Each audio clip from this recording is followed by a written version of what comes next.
The anime begins in 1897 in Tokyo, where a large-scale, organized extermination effort is going on under the flag of westernization. Shinichi Tsuger, known as Oni Slayer, attacks Ayakashi and the monster and successfully kills him. All the people appreciate Suger for his brave accomplishments. He then talks to the theater owner, who tells him that he is not human, but one of the monsters. Suger goes outside and a group of children runs to see him. He takes a drink and sees some people trying to kill a cat. One of them asks Suger to kill the cat, thinking it is a monster, but Suger says it is just a cat. He lets the cat run and tells them that he cannot kill a cat as an Oni Slayer. They do not believe him and go from there. After defeating another monster, Sugar questions a maid named Shizuku about the deal with the birdcage. She suddenly tries to shoot him using her martial arts, but Sugar defeats her easily. A voice from the maid's birdcage tells Sugar that she is defeated because he touched her birdcage. She also advises him to be more cautious in the future. The voice says he can only kill when he is on stage. Sugar asks her who she is, and she says she is fond of him. She tells him that she made the trip to Tokyo after hearing the rumor, and he has not much time to live. She says that if he continues to win, he will die before long. The voice coming from the birdcage tells Sugar that the blood of an Oni is running through his veins, but he is reckless. She says it must be difficult for him to maintain his sanity. She reveals that he will be consumed by the Oni and die very soon. She says she is there to make a deal with him that will be beneficial for both of them. She has the means to extend his life if he will grant her wish. Shizuka removes the cover from the cage and the head of Ayarindo appears. She wishes that Sugar would kill her. She tells him that Shizuka is her maid and she is immortal and can never grow old. She's been 14 years and 3 months for over 900 years. About 6 months ago, someone took the rest of her body. Sugar asks her why she did not restore herself, as immortals can restore themselves. Aya says Oni can nullify a monster's regenerative abilities. She reveals that someone who took the rest of her body was a foreigner and had a cane in his hand. She tells him that he can kill immortals because he has more power than monsters. She says to him that the more he uses his powers, the more Oni consumes him. Shortening his life, she praises him, saying that he wants to live because he fought Shizuka bravely. Sugar tells Aya that he is also a monster and she says he was born deprived. She asks him if he will kill her, but he declines. She says he will die if he does not kill her. She tells him that the person who has his body is in Europe. Sugar asks Shizuka if she also wants her mistress to die, and she says she has to follow her mistress's orders no matter what they are. He tells her that the person who took his body also captured him and took his humanity. Sugar asks Aya to accompany him to Europe because their enemy is the same person. Aya agrees to go with him and tells him that he has to consume her saliva to expand his lifespan.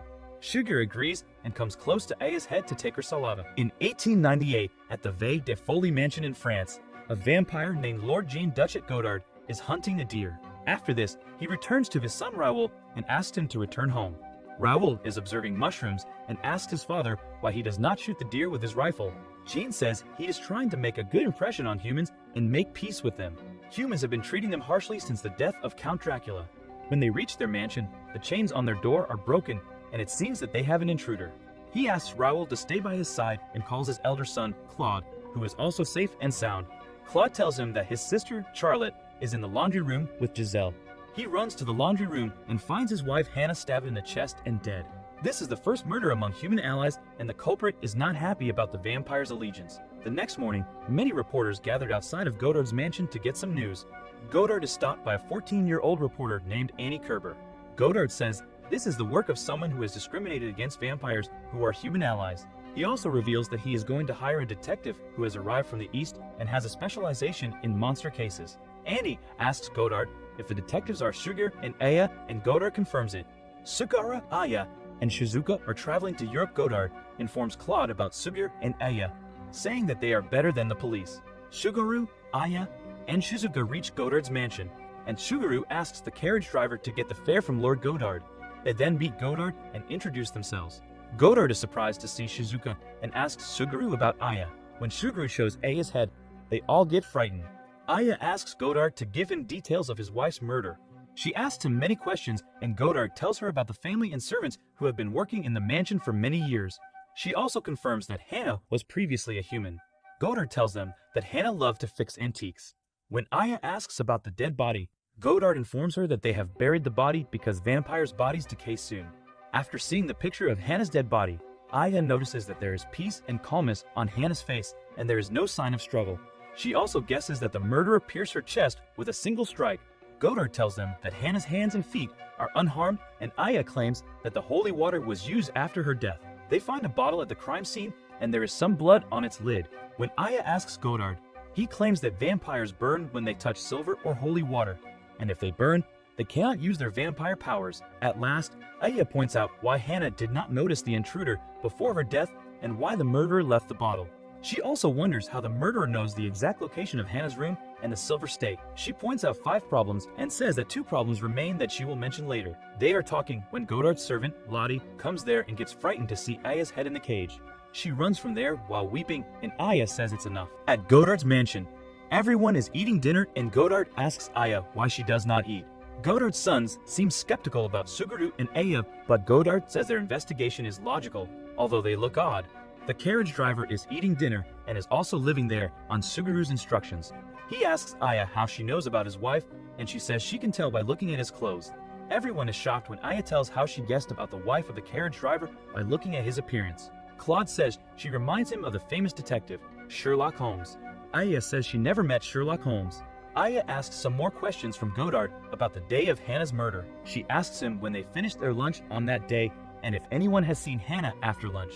Godard gives all the minor details of that day, including how he went hunting with Raoul that day. Aya asks about Claude and Raoul's routine on that day, and Raoul gets angry at her, saying that she suspects them. Godard also asks Aya if she thinks one of them killed Hannah, and Aya says yes. She then asks Raoul what he did before going with his father and after his lunch. Then Aya asks the maid, Gisela, about her routine, and she says she was with Charlotte all the time except for a while when she went to the bathroom. Aya also inquires about Alfred, the human servant of Godard, and after this, she narrows down her suspicions to Claude and Alfred. Godard gets angry and refuses to admit that one of them can be a murderer. Charlotte runs from there after bursting into tears. After this conversation, Aya asks Shizuka to keep an eye on 2 servants and stop them if they try to leave. Claude reaches out to them and says he did not kill her mother. He also threatens them, saying that he is still a vampire. After his departure, Aya claims that he is not the killer. Suguru and Aya head out to the forest with Godard for further investigation. Godard guesses that none of the mansion's inhabitants is the killer, as it may be the work of a vampire hunter. He tells them that he has lost many of his family members already and does not want to lose more. They talk about the Oni and Immortals, and Aya says only an Oni can kill a monster. She says gunshots and explosions can kill an Oni, and many Oni were hunted down by humans. When they are talking, suddenly a hunter attacks Godard, but is pinned down by Godard immediately. Godard asks the hunter if he killed his wife. He is about to kill him, but Aya stops him, saying that he is not the murderer because he has just arrived in the town. The hunter tries to flee, but Suguru catches him. Aya asks him to answer her questions if he wants to be spared. The hunter says that his name is Joseph. Aya asks him why he attacked Godard, and he says he wants to avenge Hugo, whom Godard killed. Godard claims that Hugo attacked him. Joseph also reveals that Hugo had a stake that he kept in a leather case, and he never showed it to him, whether it was a silver stake or something else. After this, Aya asks Suguru to release Joseph because he has learned his lesson and does not hate human allies. After his departure, Aya asks Godard to return to the mansion and gather everyone because they do not need to further search out the forest. At the mansion, everyone has gathered, and Aya claims that one of them is Hannah's murderer. Claude gets furious, but Godard asks him to hear Aya's point of view. Aya tells everyone that she has 7 problems after observing the crime scene. She says both Alfred and Claude were near Hannah's room, but they did not hear any noise, which means both of them are lying. There could be another possibility that the murder might have taken place before 1 a.m. A more likely scenario is that the murderer used a completely different stake than the silver one, driving it into Hannah and concealing the evidence in this way. She asks Claude and Alfred if they heard the sound of a hammer, and they say they thought Hannah was repairing something. Aya concludes that the murderer did not use a silver stake, but Godard says he saw a silver stake covered with blood. She also tells them that the murderer left the bottle on the crime scene on purpose. She also explains the 7th problem, which is why there was dust in the bottle if it was full of holy water. It seems that the murderer left the empty bottle there to misguide them. If there was holy water on Hannah's body, then where did that water come from? She concludes that the murderer made an ice stake by freezing the holy water and stabbing Hannah with it. After mentioning all the points, Aya states that the murder took place between 12:30 and 1 o'clock a.m. She finally reveals that Raoul is the murderer of Hannah, but he refuses, saying that his hand is not burned. Aya says he cut off his burnt fingers and regenerates them because he is a vampire. Suddenly, Raoul attacks Chogir, but he dodges him and knocks him down. Aya keeps explaining that Raoul took the holy water from the church and contacted a hunter named Hugo. He told Hugo that he would create an opportunity for him to attack Godard. In reality, Raoul planned to take his silver stake case and create an ice stake using it. Godard is shocked to know all this and says what he will do now. Aya asks Godard to leave all the matter to Sugaru. Sugaru, on the other hand, faces Raoul, who tells him that his father does what his mother says to him. He does not like humans and wants his father to hate humans, which is why he killed his mother in a human-like way. Raoul runs towards Sugaru, but he attacks him and throws him away. Raoul is shocked to see why he does not heal. Sugaru reveals that he is Oni Slayer, and Raoul is surprised to hear this. He attacks Sugaru and they both begin to fight. He soon defeats Raoul and knocks him down. Aya tells Godard that their work has finished and they are ready to leave. When they are about to leave, Annie meets them and wishes to interview him. Aya talks to Godard about the man she and Sugaru are searching for, and he tells them that he met the man a few days ago. Godard also tells them that the man asked him to call him a professor and invited him to London, but he declined.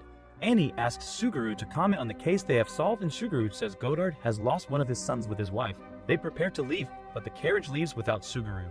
A strange guy is traveling in a carriage and has makeup on his face. He also has a cane and the letter M is engraved on it. It seems that he is the person Sugaru and Aya are looking for. Lupin catches Eric with Routes on a chair, and when Eric wakes up here, he welcomes him. Eric asks how he came to know his real name, but Lupin says he knows a lot of things about him. After a while, Eric questions why he kidnaps him, and Lupin says he did this for Ruby. He says that he wants to do this, but he doesn't have any friends. Lupin is a gentleman thief who belongs to France, and his letter of warning arrives at Fogg's mansion in London. Sugaru and Shizuku reach a shop at the cage, which has Aya. Sugaru and Shizuku talk with Aya and show him to whom they are talking. He was stunned to see Aya's head inside the cage. On the way, they met some professional thieves and put them in a carriage. They were stunned to hear Aya. They were stunned to hear that Aya knew everything about them. Holmes tells them there are also undead parsons in Japan, and they are afraid. Holmes talks about Lupin's warning letter. The two men say he's behind Fogg's precious jewel. Fogg hires two detectives behind him. The one is Holmes, and the other is Aya. Holmes, who is sitting beside them, introduces himself to them, as does Aya. In the next scene, a magician meets with a girl and tells her to call him a magician. Annie's writing a report about the traveling history of Fogg with his butler Passepartout. Then the guards say to open the door. She also goes to see them and becomes very happy to see Sherlock Holmes, Watson, the cage user, and Aya. Passepartout welcomes them and tells them the way. He also tells them about the mansion, while Eric reaches Lupin and tells him about Sherlock Holmes and the Aya hired for him. On the other hand, Mr. Fogg reaches out to all of them and talks about the topic. They hear the letter from Lupin, who tells them that on January 19th, he will take out the penultimate night between 11 o'clock and 11:30 p.m. Holmes asks what penultimate night is, and Passepartout says it's an 80-carat pure diamond that they keep in a safe in the basement. Holmes say there are 108 people in need of protection. Two other agents sent by Royce, Reynolds, and Fatima also reached there. They apologize for coming so late. Then Fogg says, "Let's go see the diamond." They reached base, but Reynolds went away, and then Mr. Fogg showed them the diamond. It's very rare, and Aya says the safe is made of pure silver. Then he explains the history of diamonds to them. His friend from Germany unearthed them years ago. Fogg says he and Passepartout both find the origin of the diamond. They find it on penultimate night. A jewel would never be lost, and the safe was made of pure silver, which the enemies hated so much. Sherlock Holmes says she will do everything she can to protect him. On the other hand, another group that has Victor is shown, and they are talking about Lupin. They talk about 3 detectives. Each of them has a special key. Holmes says he's in the place of Lupin, and he will find every possible way to infiltrate it, like digging a hole. Holmes says Lupin is the master of odd disguises if Lupin just happened to be with them. Then he says they have to go and will meet tomorrow. Sugaru asks Aya if she has a plan. She tells her about Goemon Ishikawa, but he's so idiotic that she doesn't know if he will be useful or not. Sugaru is sitting on a bench with Shizuku, and he sees fries. He fits there to buy some, while Shizuku also goes away and leaves the cage on the bench. There's another cage on the bed while Watson and Holmes talk to each other. Another man enters and says he's not Holmes, and they come to know he's Lupin. On the other hand, Sugaru asks Shizuku, who is searching for Baker Street, and comes to know that their cage has been replaced with a bird cage. Shizuku gets angry and hits him, while Lupin tails with him, and they run away by a carriage. It's 5:30 p.m., so he has little time. In the way, they collide with Shizuku. She asks about a cage, but they don't know. They accompany her with them. Annie is upset because she could not take an interview with Holmes or Ayarindo. She meets with Sugaru, who tells her about the cage in which Aya was. Then Watson and Holmes say that they can't believe the Royce agents and tell Lupin that he has the Phantom of Opera on his side. The man who takes the cage becomes afraid to see Aya's head inside the cage and throws it away. The cage comes with the car of the same person, and she says to pick her up with them. On the other hand, Shizuku is with Lupin, and she comes to know about Aya. Suguru is also searching for Aya Rindo and sees her empty cage, but he believes that she's dead. He tells Annie that Aya Rindo is immortal and could be able to take her interview later. He also starts running behind the cars of two people. Annie also borrows the bicycle of an old man and runs behind them. Suguru takes Aya, and they all, including Annie, are happy because she's safe. Then Shizuku shows the man and tells him they help her. Lupin likes them and comes to know they are cage users. Aya Rindo also comes to know and tells Shizuku that she traveled with Arsène Lupin. She's shocked to hear this.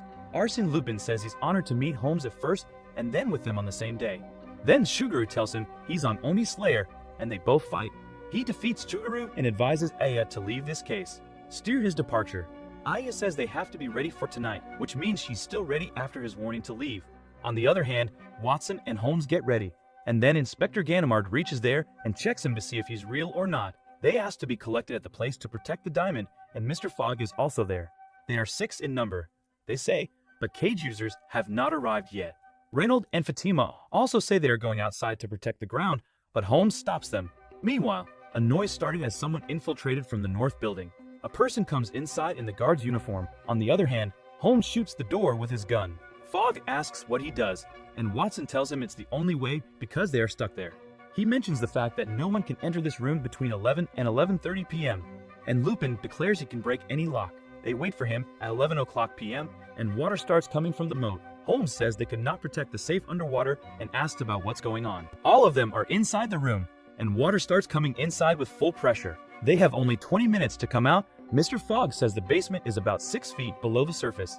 On the other hand, Fatima asks Reynold what they have to do, and the other men tell them they want them to break the wall of the basement.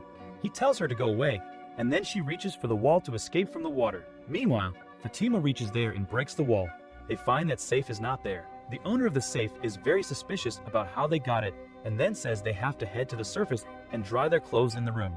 A man catches the police inspector there and says he is going to introduce them to the real Lupin, saying he's the real thief. He tells them that when they cross the bridge, he takes light steps while walking. He comes to know that he has a fake belly, and then he asks if he succeeded in taking the safe, but the diamond is not inside.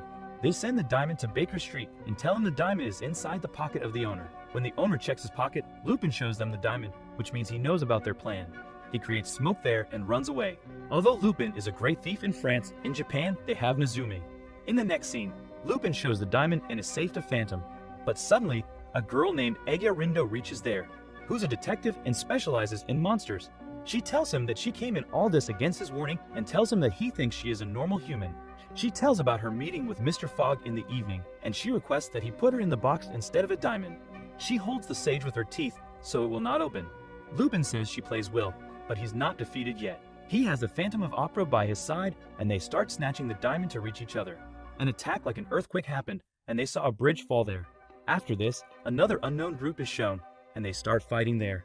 They kill them. One of them is a mage, and the other is a demon. They go out to different locations, and the demon or vampire also kills the maid of Aya Rindo. On the other hand, Lupin is fighting there, and then Aya Rindo tells Watson and Holmes that she sent Shizuko to search for Phantom, but they say the circumstances are not good. They tell her about an unknown group, and she says maybe her knowledge will be useful for them. They take her with them, and they meet with Elister, who knows about him. He's a self-proclaimed searcher of magic and numerology. And then he tells me he created all of his aristocracy with his magic. He also knows about them. But Aka about Aya, she says she's also a great detective. He tells them he received permission to kill them, then shows his coat and says he holds many things with him. The Venture sees the least one to kill, but Shizuko reaches there before the vampire. She says to Shizuko that she doesn't look like she works for Royce. Shizuko tells her she's a detective, and then she asks her about Phantom. The vampire doesn't know, and Shizuko says to let her go, but the vampire says to fight because Shizuko kicked her first. While Lupin, Royce, and the protagonist are still fighting for the diamond, at last the diamond falls. Suguru, an agent, if Royce and Reynold are fighting for the diamond falls from the mouth of Suguru. Suguru asks why they hate monsters and demons so much, and Reynold tells people like Fatima to do this. On the other hand, the Phantom attacks Fatima. She knows he's there, but she can't hear him, so he tells her because he's the Phantom of Opera.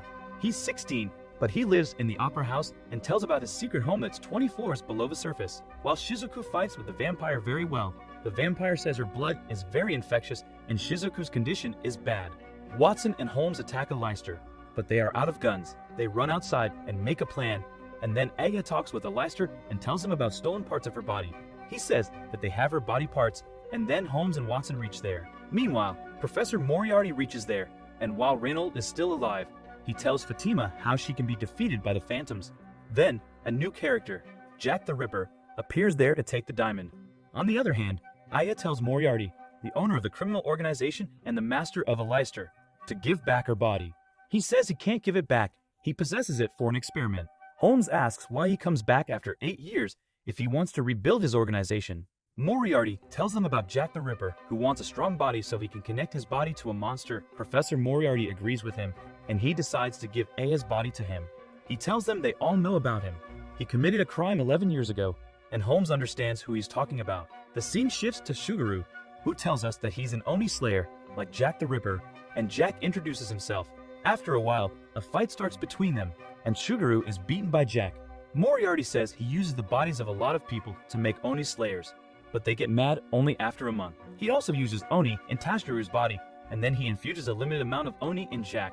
Then Aya says Ju uses her body in all this, and after a long discussion about it, Aya Rindo says she knows why he's behind the penultimate night. She says that she knows he has a vampire woman. On the other hand, Suguru is still fighting, and Jack says it's strange because all the others died due to the heavy amount of Oni in them, but he's still alive. He says they chase him a lot. Suguru asks if he doesn't kill him, and Jack says no. He has other work to do. The vampire is going to eat Shizuku, but she attacks him. Then the vampire hears the alarm, which means it's her time to go back. Moriarty says it seems that Jack has succeeded in taking the diamond. Moriarty tells them while going back that their group name is Banquet. In the next scene, they are all sitting, and Shizuku also arrives there in bad condition. They talk about Phantom and Lupin and how they managed to escape. Then they become upset to know that they lost the safe as well as the diamond. Moriarty appreciates Jack's deed, but is stunned to see that Jack doesn't have the diamond. On the other hand, Suguru gives the diamond to Mr. Fogg because he managed to cut Jack's pocket. They succeeded in their mission, and they took Aya to the light to solve the code, which she did. The light shines, and a code is seen. That's the Forest of Fangs. There's another cage on the bed while Watson and Holmes talk to each other. Another man enters and says he's not Holmes, and they come to know he's Lupin. On the other hand, Suguru asks Shizuku, who is searching for Baker Street, and comes to know that their cage has been replaced with a bird cage. Shizuku gets angry and hits him, while Lupin tails with him, and they run away by a carriage. It's 5:30 p.m., so he has little time. In the way, they collide with Shizuku. She asks about a cage, but they don't know. They accompany her with them. Annie is upset because she could not take an interview with Holmes or Aya Rindo. She meets with Suguru, who tells her about the cage in which Aya was. Then Watson and Holmes say that they can't believe the Royce agents and tell Lupin that he has the Phantom of Opera on his side. The man who takes the cage becomes afraid to see Aya's head inside the cage and throws it away. The cage comes with the car of the same person, and she says to pick her up with them. On the other hand, Shizuku is with Lupin, and she comes to know about Aya. Suguru is also searching for Aya Rindo and sees her empty cage, but he believes that she's dead. He tells Annie that Aya Rindo is immortal and could be able to take her interview later. He also starts running behind the cars of two people. Annie also borrows the bicycle of an old man and runs behind them. Suguru takes Aya, and they all, including Annie, are happy because she's safe. Then Shizuku shows the man and tells him they help her. Lupin likes them and comes to know they are cage users. Aya Rindo also comes to know and tells Shizuku that she traveled with Arsène Lupin. She's shocked to hear this. Arsène Lupin says he's honored to meet Holmes at first and then with them on the same day. Then Suguru tells him he's on Oni Slayer, and they both fight. He defeats Suguru and advises Aya to leave this case. Steer his departure. Aya says they have to be ready for tonight, which means she's still ready after his warning to leave. On the other hand, Watson and Holmes get ready, and then Inspector Ganimard reaches there and checks him to see if he's real or not. They ask to be collected at the place to protect the diamond, and Mr. Fogg is also there. They are 6 in number, they say, but cage users have not arrived yet. Reynold and Fatima also say they are going outside to protect the ground, but Holmes stops them. Meanwhile, a noise started as someone infiltrated from the north building. A person comes inside in the guard's uniform. On the other hand, Holmes shoots the door with his gun. Fogg asks what he does, and Watson tells him it's the only way because they are stuck there. He mentions the fact that no one can enter this room between 11 and 11:30 p.m. and Lupin declares he can break any lock. They wait for him at 11 o'clock p.m., and water starts coming from the moat. Holmes says they could not protect the safe underwater and asks about what's going on. Ayarindo asks the mayor, whose granddaughter Nadia is the first victim, if he has any idea why she was targeted, but the mayor says he doesn't know. He thinks the culprit may be a young woman, and then she says the culprit is someone in the village. The mayor says all the villagers were born in the same village and raised together, but the doctor, Hyman, and 2 others, like Alma, are outsiders. The mayor says he tested them and later says there's no wolf around the village. He tells about the Kinsterer. It's a legend and the lord of all of them, much faster and more powerful among all of them. He describes the incident 8 years ago when the mother and daughter were also outsiders to whom they burned. Suguru asks if he's sad about the kidnapping of Louise. The mayor says she was the guardian angel of their village. She doesn't speak so much, but she's a mysterious child. Then another character, Knut, reaches there. He tells them about the daughter and mother 8 years ago. He knows about the lady because he was the victim. He sees her in bad condition and asks what her name is. She tells Rosa, and she just says that she ran from home. All the villagers accept her, and her wounds start healing. 6 months later, she gives birth to a girl, Judd. He says so many things are unnatural about her, and she doesn't leave her house, and Louise comes to know about her. Rosa appears in the forest and calls Louise. She thinks she's her daughter, and thus Louise comes to know about her. Suguru asks if he's sure about their deaths. He says yes, because he sees their bones. Aya asks if he knows who's behind these incidents. Knut says he's not the bulldog, but he can think that Hyman could do something like this. In the next scene, Aya reaches the study and says she saw her painting at Gustav's place. Aya says she's very talented, and Alma says she belongs to a family of artists. She portrayed a picture of dead girls for their family. Alma tells her she sees the golden wolf, and while talking, she draws a sketch of Aya, and she likes it very much. Suguru says he will alter it when she dies, but Aya says she's immortal. In the next scene, they reach a waterfall, but they cannot find anything. They reach back to Hyman and ask about the behavior of her parents toward her. While their talk went on, the doorbell rang, and a few guys came inside to attend a fight that started there. They introduce themselves, and Aya asks how they got there. The agent tells them what the great detective told them. Aya tells them about the incidents in the village and says it takes a couple of days to solve this case, but the agent says it's too long. The agent says Banquet will beat them, but Suguru says they have not appeared yet in this village. In the next scene, they reach Alma's house, and a lot of people are collected there. Suddenly, she changes into a big wolf. The agent shoots the wolf with silver, but it does not work. Suguru reigns behind the wolf in a cage. Shizuku shot the wolf and started fighting with them. Suguru says he thinks they are even stronger. They fight very well, and then the wolf is going to attack Shizuku. But suddenly, it throws away the cage in which Ayarindo is. Shizuka runs fast to save the cage and give it to Suguru, but when she falls into the water. In the past, the leader of the village said to a girl that she committed a great sin, but the girl said she didn't. She doesn't want to become a priestess, but the old lady says it's the greatest sin. She wants to finish their bloodline. In the next scene, 2 agents reach out to the doctor, and Suguru asks, saying they could not find her. Aya tells the mayor to tell them about the Forest of Fangs because the culprit is unrevealed. He tells them the way and asks them to reach there. Suguru and others think about where they have to go, and finally, they can see the way. Because the mayor says they have to stop at that place and the diamond will show them the way. On the other hand, Shizuku wakes up at night and sees herself asking the wolf, but they are very envious. Meanwhile, Smudge Wolf Nora reaches there. She asks if she's alright. Then the other wolves also woke up, and she thanked them for saving her. Nora says the morning has arrived. She has to be careful because humans are not allowed in their village. Shizuku asks where she's, and they tell her it's Wolfenhell, the werewolf village. Shizuku asks if they all live together in this house, but Nora says they don't have any partners and live separately. She says she comes from the Far East, and she works for Lady Aya, a detective who wins the mysterious cases. They tell about the killing of girls in their village on rainy days. Shizuku says Lady Aya will come there, but they are afraid to hear this. Nora says they don't believe in her. While drinking tea, they tell her the same things that Dr. Hyman tells them. A year ago, the first victim was Romy, 14 years old, and after 4 months, the second girl was Etta, 11 years old. Clarissa, the third victim, was also killed like them in the next 4 months, and the killer has not been found yet.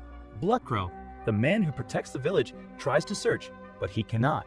After telling the whole story, Nora says now she has to leave the village, and she needs to cross the body of water to save Bloodcrow. At night, they go by carriage and tell Shizuku that they are priestesses. Then they were stunned to see Bloodcrow there. They managed to go away, but were caught one last time. Bloodcrow asks Kaya and Vera what's going on. They tell her she's lost, but Nora saves her. The old leader also reaches there and says humans ate, not shown there. It's the rule, and says to kill her. They hang her on a scaffold and tell her the first one is Rosa, whom they hang.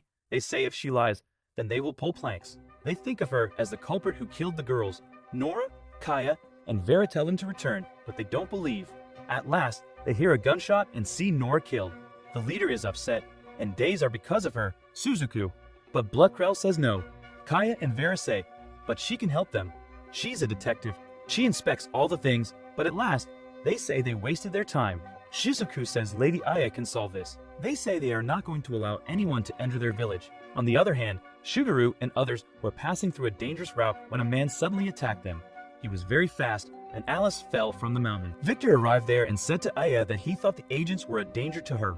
Suguru says now they have to go away, but he catches him and asks about the werewolf village. He says everyone asks the same question. The man tells Aya that Carmilla is also with them, and then she says to Suguru to tell him the way.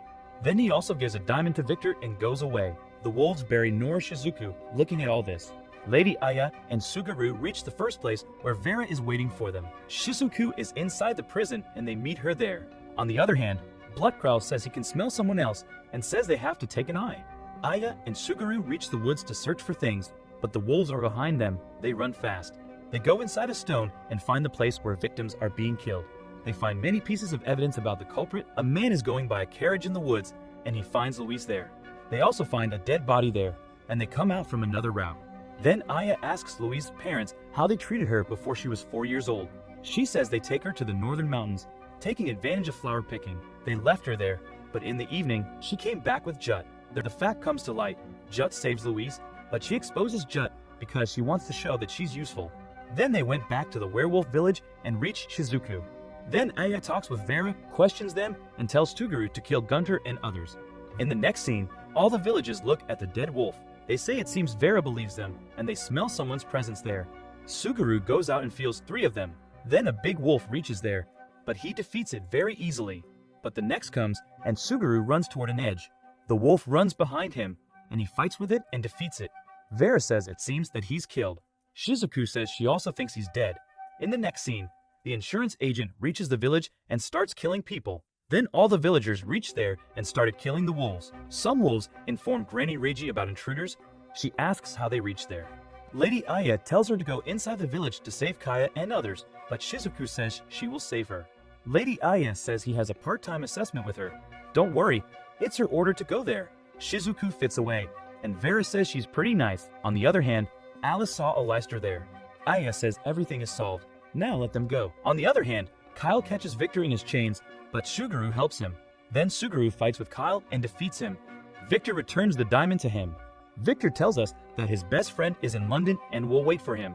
Alice is fighting with a Leicester and hides, but he knows and attacks. On the other hand, Shizuku is in front of Carmilla, who says she's fighting to avoid her poison. They fight with each other, and at last, Shizuku comes to her tall and thinks she's going to end up. After a while, Shizuku wakes up and finds herself alone.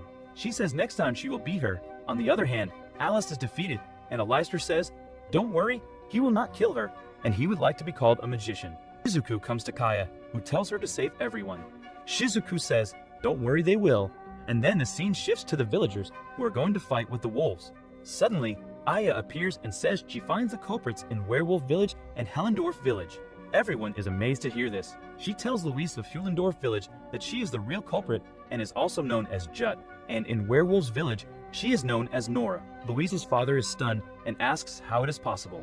Aya tells him that a few years ago, when their daughter reached back to them, she'd been replaced. Nora also appears there and asks how she figures it out. Lady Aya tells her when she opens the door to Louise's room. She becomes suspicious about the same case in the Werewolf Village and reports all the symptoms that she finds in the cave. Nora is amazed by Aya and says to Shizuku that jet matter is amazing. Aya also repeats Rosa's story, but Louise reveals her real identity and they are killed. But Jet escapes and reaches the werewolf village as Nora, and on the other side, she's Louise, but she hates both villages. She murdered only young girls, so hatred has grown in each village. Aya also repeats Shizuku's story about how she brought her to the werewolf village. Jut says she wants to thank Shizuku for tea. At last, Jut says she hasn't reached the end. She's going to live in the village, says sorry to Kaya and Vera. Granny Reiji stopped her, but she went away. She reached Tuguru. After their fight, he caught her, and Aya said to free her. Aya knows she wants to escape the girls to become priestesses, but she dies. She asks this, and she allows Jet to go away. She thanked them and went away. Thus the anime ends here, and at last, Suguru cries loudly, and everybody hears the sounds.